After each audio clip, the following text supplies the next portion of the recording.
আজকে অনেক বছর হলো এই গ্রামকে আমি পাহারা দিয়ে রাখছি। শয়তান, রাক্ষস, দানব এদের হাত থেকে রক্ষা করছি। এই গ্রামে ঢুকতে হলে এই ব্রিজ ছাড়া অন্য কোথাও থেকে যাওয়ার আর কোনো রাস্তা নেই। আমি যতদিন এই গ্রামে এখানে পাহারা দিচ্ছি, এই গ্রামের ক্ষতি কেউ করতে পারবে না। কারো এত ক্ষমতা নেই যে আমি থাকায় এই গ্রামের ক্ষতি করতে পারবে। দেখি রে, আমি তো পাখি শিকারে যাচ্ছিলাম, এই সাধু বাবা তাহলে এই গ্রামকে রক্ষা করছে। তো ভালো, অনেক সাধু বাবা। আমি দেখি তো সাধু বাবা কি করে। এখানে যখন দাঁড়িয়েছি তখন দেখেই যাব কিভাবে এই সাধু বাবা এই গ্রামকে রক্ষা করে। এই যে বেদে, কোথায় যাচ্ছ? পাখি শিকারি তুমি? পাখি শিকার করতে যাও, সাবধানে যেও। আমার এখানের জন্য পাখি শিকার হয় না। হ্যাঁ হ্যাঁ সাধু বাবা, আমি পাখি শিকার করব না, আমি এমনিতেই রাস্তা থেকে যাচ্ছিলাম। হ্যাঁ হ্যাঁ, আর ভুল হবে না। আমি আমি দেখি এখানে কি করতে পারি। আস্তে আস্তে যাচ্ছি। ঠিক আছে, যাও যাও। দেখো তাহলে, এই তুমি আমার দিকে বান মারছো, দেখো আমার জাদুর হাড়ি। তুমি এটাকে ভাঙতে পারবে? দেখো তো, কারো ক্ষমতা নেই এই জাদুর হাড়িকে পরাজিত করার। এই জাদুর হাড়ি থেকে আমি এই গ্রামকে এতদিন রক্ষা করে আসছি। কেউ এই হাড়ি পরাজিত করতে পারবে না। হ্যাঁ হ্যাঁ, তাই তো, আমার মায়াবী ধনুকেও কাজ হলো না। তুমি তো অসাধারণ সাধু বাবা, তোমার শক্তি অতুলনীয়।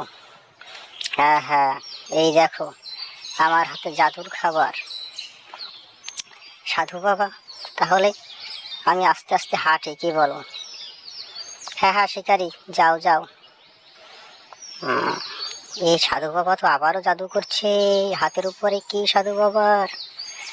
আমি এখানে আস্তে আস্তে হাঁটবো আর সব কিছু দেখবো সাধু বাবা কি করে।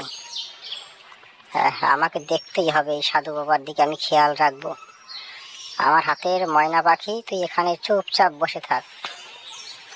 আমি আস্তে আস্তে হাঁটি আর সাধু বাবার দিকে খেয়াল রাখি। ঠিক আছে, ওখানে দেখি আমি কি হয়। হ্যাঁ হ্যাঁ, আমি এখন খাবো। এখানে বসলাম, ক্লান্ত হয়ে গেছি। দেখি কি খাওয়া যায়, খাবার পাওয়া যায় কিনা দেখি। সাধু বাবা কি খেতে চাইছে, কি খবর? আমি তো দেখবো এখানে দাঁড়িয়ে। সাধু বাবা সেই মায়াবী খাবার খাচ্ছে। সাধু বাবা, এই জন্যই সাধু বাবাকে কেউ পরাজিত করতে পারে না। এই মায়াবী খাবারেই যত শক্তি। আমি দেখি তো এই মায়াবী খাবারের কি অবস্থা, কেন এত শক্তি। আমি এখানে বসে বসে দেখবো আরো সাধু বাবা কি করে।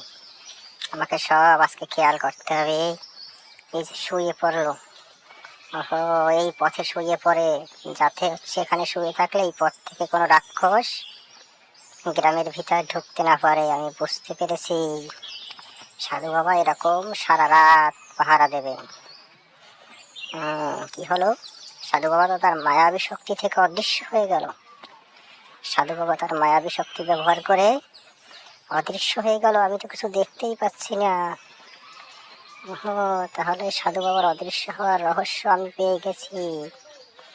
আমিও তো ভাবি সাধু বাবা এখানে থাকে, সবাই রাস্তা থেকে চলাচল করে, কিন্তু কেউ কেন কিভাবে দেখে না। এই মায়াবী খাবারের মাধ্যমে সাধু বাবা অদৃশ্য হয়ে যায় এবং সাধু বাবা সারা রাত এখানে বসে অদৃশ্য হয়ে পাহারা দেয়। কেউ তাকে দেখতে পারে না, যার কারণে সে এখানে অদৃশ্য থাকে।